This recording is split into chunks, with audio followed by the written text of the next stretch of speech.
हाँ तो बेटा ये अपना फर्स्ट क्वेश्चन जो है, जो नीट का एक एग्ज़ाम हुआ था, उसमें बेटा जो मुझे क्वेश्चंस मिले हैं वो क्वेश्चंस हो सकता है कि रैंडमली अरेंज्ड हो, कोई क्वेश्चन पहले हो कोई क्वेश्चन बाद में हो, लेकिन हर क्वेश्चन का वीडियो सोल्यूशन तुम्हें मिलेगा। The colour code of the resistance, तो बेटा एक कार्बन रेजिस्टेंस है, 4 स्ट्रिप दे रखी हैं। पहला कलर येलो है, दूसरा वॉयलेट है, तीसरा ब्राउन, चौथा गोल्ड। तो हमें रेजिस्टेंस की वैल्यू और टॉलरेंस बताना था ना, तो इसके लिए बेटा तुम्हें वो लाइन याद होनी चाहिए बी रॉय वाली। तो हम यहाँ लिख लेते हैं बी रॉय। तुम जो भी अपना आंसर है एक बार यहाँ पे टिक कर लो, फिर मैच कर लेना। B Roy of Great Britain have very good wife, है ना, ऐसे कुछ लिखा जाता है। और उसकी जो कलर कोडिंग लिखी जाती है वो बेटा क्या लिखी जाती है, वो भी हम यहाँ पे लिख लेते हैं। वो अपने पास होती है 0 1 2 3 4, हाँ ऐसे मुझे बताओ क्या लिखें आगे, 5 6 7 8 एंड सो ऑन ना।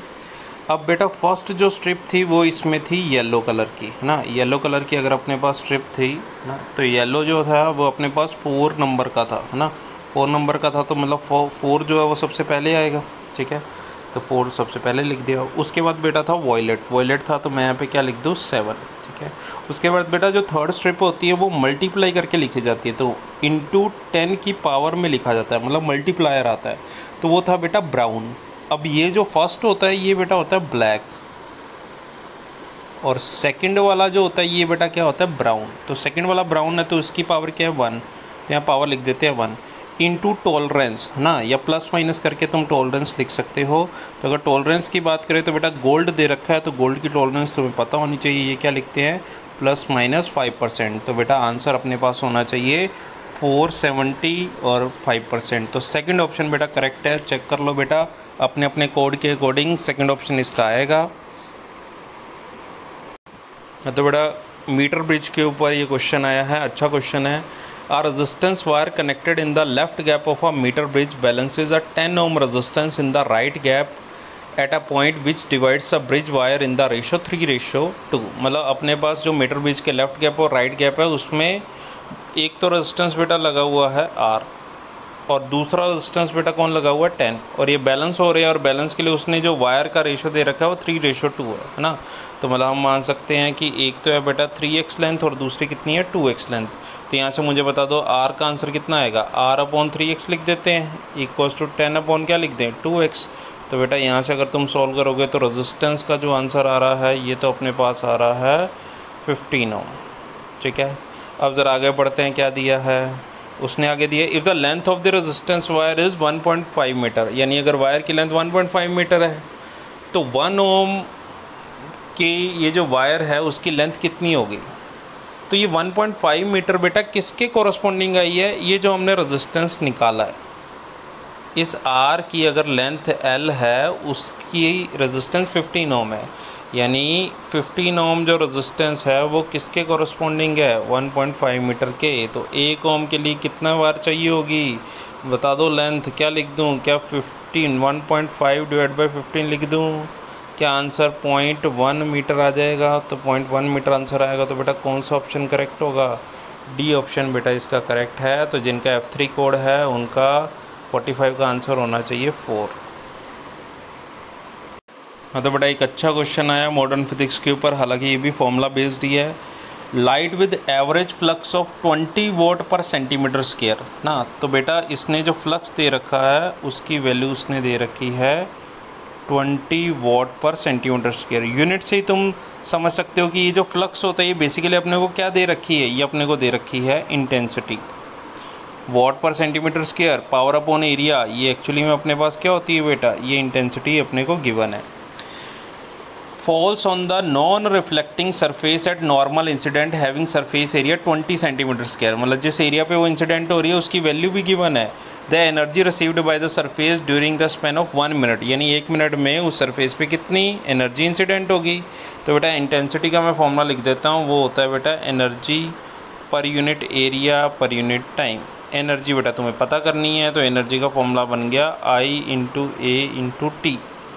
तो बस इसमें वैल्यूज़ पुट कर देते हैं। आई की वैल्यू बेटा कितनी दे रखी है 20, एरिया की वैल्यू भी कितना दे रखी है बेटा 20, वो सेंटीमीटर स्क्वायर है तो वो कन्वर्ट करने की ज़रूरत ही नहीं है बेटा, कट जाएंगे वो दोनों। और टाइम बेटा दे रखा है 1 मिनट, तो 1 मिनट को मैं क्या यहाँ पे 60 सेकेंड लिख सकता हूँ। तो बस बेटा तुम्हें इसको सॉल्व करना था। ये अपने पास बनता 24 × 10⁻³ बन जाता है ना। तो इसका मतलब अपने पास जूल में आंसर आता, तो फर्स्ट ऑप्शन बेटा जो है वो करेक्ट आएगा। तो फर्स्ट इसका करेक्ट है। तो अगेन बेटा एक simple question, in Young's double slit experiment is the separation between coherent sources is half and the distance of screen from the coherent sources is double, the fringe width. तो बेटा fringe width का direct formula लगाना था, beta equals to lambda d/d, है ना, capital D by small d। तो उसने क्या बोला, distance of screen and coherent sources is double, यानी ये जो कैपिटल D है ये तो बेटा कर दिया 2 टाइम्स, और ये जो स्मॉल d है ये बेटा कर दिया हाफ, यानी d/2। तो बेटा 2 ऊपर आ जाता है, यानी बीटा अपने पास बीटा डैश कितने टाइम्स आ जाता, 4 टाइम्स बीटा आ जाता। तो आंसर फर्स्ट करेक्ट होता। हाँ तो बेटा फिर से करंट इलेक्ट्रिसिटी का एक डायरेक्ट फॉर्मूला बेस्ड क्वेश्चन आया है। इसमें a charge particle having drift velocity 7.5 × 10⁻⁻4 in a electric field 3 × 10⁻⁻10। Then mobility का बेटा क्वेश्चन है, मोबिलिटी पता करनी है। तो मोबिलिटी का बेटा फॉर्मूला होता है Vd/E। तो बस Vd भी तुम्हें दे रखा है, E भी तुम्हें दे रखा है बेटा। ड्रिफ्ट वेलोसिटी कितनी है, 7.5 × 10 पावर कितना है बेटा -4, डिवाइडेड बाय इलेक्ट्रिक फील्ड कितनी लिख दूँ, 3 × 10⁻⁻10। तो बेटा बस तुम्हें इन दोनों को डिवाइड करना है, डिवाइड करोगे तो बेटा ये अपने पास फोर्थ ऑप्शन आ रहा है 2.5 × 10⁻6। तो फोर्थ ऑप्शन बेटा इसका करेक्ट होगा। हाँ तो बेटा नेक्स्ट क्वेश्चन जो है वो अपना पैरेलल प्लेट कैपेसिटर के ऊपर क्वेश्चन है। क्वेश्चन इजी था।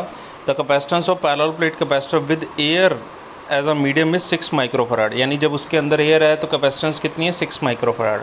फिर अगर हमने डाइलेक्ट्रिक इंट्रोड्यूस कर दिया तो बेटा उसकी कैपेसिटेंस होगी 30 माइक्रोफराड। तो परमिटिविटी ऑफ मीडियम पूछा हुआ है। तो जब भी मीडियम इंसर्ट करते हैं तो बेटा उसकी कैपेसिटेंस k टाइम्स हो जाती है, यानी C डैश का फॉर्मूला लिखूँ तो वो क्या होता है, K × C। तो यहाँ से अगर मैं तुमसे K पूछूँ या बेटा εr पूछूँ, एक ही बात है। तो अपने पास आएगा C⁻/C, यानी 30/6। तो बेटा K का तो आंसर क्या आ रहा है 5। लेकिन हमसे डाइलेक्ट्रिक, ये तो रिलेटिव परमिटिविटी होगी, है ना, ये रिलेटिव परमिटिविटी होगी। लेकिन हमसे बेटा क्या पूछा हुआ है, परमिटिविटी ऑफ मीडियम, ये ध्यान रखना था। तो मीडियम की परमिटिविटी है, यानी हम एप्सिलॉन मीडियम अगर लिखें तो एप्सिलॉन मीडियम जो होती है वो होती है ε0 × εr। बस यहाँ पे दोनों को मल्टीप्लाई करनी थी।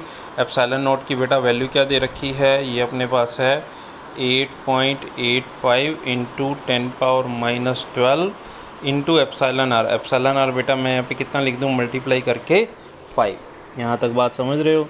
तो अगर तुम बस जस्ट इसकी मल्टीप्लाई करते तो तुम्हें इसका आंसर मिल जाता बेटा ना। और इसको सॉल्व करने के बाद बेटा अपने पास जो है वो फर्स्ट ऑप्शन आ रहा है। तो फर्स्ट ऑप्शन बेटा इसका करेक्ट है। तो अगेन बेटा एक सिंपल क्वेश्चन है अपने पास मॉडर्न फिजिक्स का। When a uranium isotope value दे रखे is bombarded with the neutron, it generates krypton and 3 neutrons and, मतलब जो प्रोडक्ट बना है अपने को उसके बारे में बताना है। उसमें बोला कि अपने पास यूरेनियम 235 है, ठीक है, और यहाँ पे 92 है। तो भाई जब इस पर न्यूट्रॉन इंसिडेंट होता है तो बेटा इस पे जो एक तो क्रिप्टॉन बन जाता है ना। क्रिप्टॉन के लिए उसने क्या दे रखा है 89, और यहाँ पे क्या लिख दूँ 36, ठीक है। प्लस जो x बनेगा अपने पास, प्लस आगे और क्या बनेगा, और बेटा इसके साथ 3 न्यूट्रॉन और बन रहे हैं, ठीक है। तो ये x बेटा तुम्हें बताना था। तो ऑब्वियस ही बात है बेटा, ये 89 + 3 है ना, तो ये 92 अपने पास हो जाता है। और इधर से तुम सॉल्व कर सकते थे इस इक्वेशन में 235 + 1, यानी 236 में से ये 92 माइनस कर देते, है ना। तो तुम इसको सॉल्व करते तो बेटा ये जो अपने पास आंसर बनता ये बनता बेरियम का। तो ये ऑब्वियस ही बात है, क्रिप्टॉन तो निकलते ही नहीं, तो बेरियम निकलता है। तो बेरियम जो एक्स है अपने पास वो थर्ड ऑप्शन है बेटा 144, और यहाँ पे 56, और यहाँ लिख देना barium. Simple question, third answer. हाँ तो बेटा ये अपना फर्स्ट क्वेश्चन जो है, जो नीट का एक एग्ज़ाम हुआ था उसमें बेटा जो मुझे क्वेश्चंस मिले हैं वो क्वेश्चंस हो सकता है कि रैंडमली अरेंज्ड हो, कोई क्वेश्चन पहले हो कोई क्वेश्चन बाद में हो, लेकिन हर क्वेश्चन का वीडियो सोल्यूशन तुम्हें मिलेगा। The colour code of the resistance, तो बेटा एक कार्बन रेजिस्टेंस है, 4 स्ट्रिप दे रखी है, पहला कलर येलो है, दूसरा वॉयलेट है, तीसरा ब्राउन, चौथा गोल्ड। तो हमें रेजिस्टेंस की वैल्यू और टॉलरेंस बताना था ना, तो इसके लिए बेटा तुम्हें वो लाइन याद होनी चाहिए बी रॉय वाली। तो हम यहाँ लिख लेते हैं बी रॉय। तुम जो भी अपना आंसर है एक बार यहाँ पे टिक कर लो, फिर मैच कर लेना। B Roy of Great Britain have very good wife, है ना, ऐसे कुछ लिखा जाता है। और उसकी जो कलर कोडिंग लिखी जाती है वो बेटा क्या लिखी जाती है, वो भी हम यहाँ पे लिख लेते हैं। वो अपने पास होती है 0 1 2 3 4, हाँ ऐसे मुझे बताओ क्या लिखें आगे, 5 6 7 8 एंड सो ऑन ना। अब बेटा फर्स्ट जो स्ट्रिप थी वो इसमें थी येलो कलर की, है ना, येलो कलर की अगर अपने पास स्ट्रिप थी ना, तो येलो जो था वो अपने पास 4 नंबर का था, है ना, 4 नंबर का था, तो मतलब 4 जो है वो सबसे पहले आएगा, ठीक है, तो 4 सबसे पहले लिख दिया। उसके बाद बेटा था वॉयलेट था, तो मैं यहाँ पे क्या लिख दूँ 7, ठीक है। उसके बाद बेटा जो थर्ड स्ट्रिप होती है वो मल्टीप्लाई करके लिखी जाती है, तो इंटू 10 की पावर में लिखा जाता है, मतलब मल्टीप्लायर आता है, तो वो था बेटा ब्राउन। अब ये जो फर्स्ट होता है ये बेटा होता है ब्लैक, और सेकंड वाला जो होता है ये बेटा क्या होता है ब्राउन। तो सेकंड वाला ब्राउन है तो इसकी पावर क्या है 1, तो यहाँ पावर लिख देते हैं 1 इंटू टॉलरेंस, है ना, या प्लस माइनस करके तुम टॉलरेंस लिख सकते हो। तो अगर टॉलरेंस की बात करें तो बेटा गोल्ड दे रखा है, तो गोल्ड की टॉलरेंस तुम्हें पता होनी चाहिए, ये क्या लिखते हैं ±5%। तो बेटा आंसर अपने पास होना चाहिए 470 और 5%। तो सेकंड ऑप्शन बेटा करेक्ट है, चेक कर लो बेटा अपने अपने कोड के अकॉर्डिंग, सेकंड ऑप्शन इसका आएगा। तो नेक्स्ट क्वेश्चन है बेटा, the solid which have negative temperature coefficient of resistance, मतलब वो सॉलिड कौन से होते हैं जिनका अल्फ़ा अपने पास क्या होता है नेगेटिव होता है ना, जो प्रतिरोध ताप गुणांक होता है वो ऋणात्मक होता है, नेगेटिव होता है। तो पहला ऑप्शन है बेटा semiconductor only, insulator and semiconductor, फिर है मेटल, फिर है इंसुलेटर ओनली। तो बेटा ओनली लिखा हुआ है तो ऑब्वियस सी बात है कि ओनली वाला जो होता है वो गलत होता है। और वैसे भी तुम्हें पता होना चाहिए कि अल्फ़ा जो होता है बेटा वो नेगेटिव होता है सेमीकंडक्टर्स के लिए और इंसुलेटर के लिए, है ना, किसके लिए होता है बेटा सेमीकंडक्टर मटेरियल के लिए प्लस किसके लिए इंसुलेटर के लिए, है ना।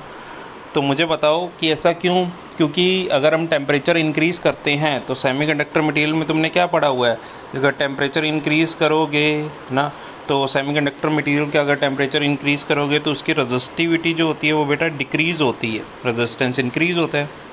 और इंसुलेटर में भी बेटा ऐसे ही होता है, अगर तुम टेम्परेचर इंक्रीज़ करो, बहुत ज़्यादा तुमने टेम्परेचर इंक्रीज़ कर दिया तो हो सकता है कि उसके बॉन्ड टूट जाएं, उसके पास फ्री इलेक्ट्रॉन्स आ जाएं, तो उसकी कंडक्टिविटी क्या हो जाएगी, इंक्रीज़ ही तो होगी।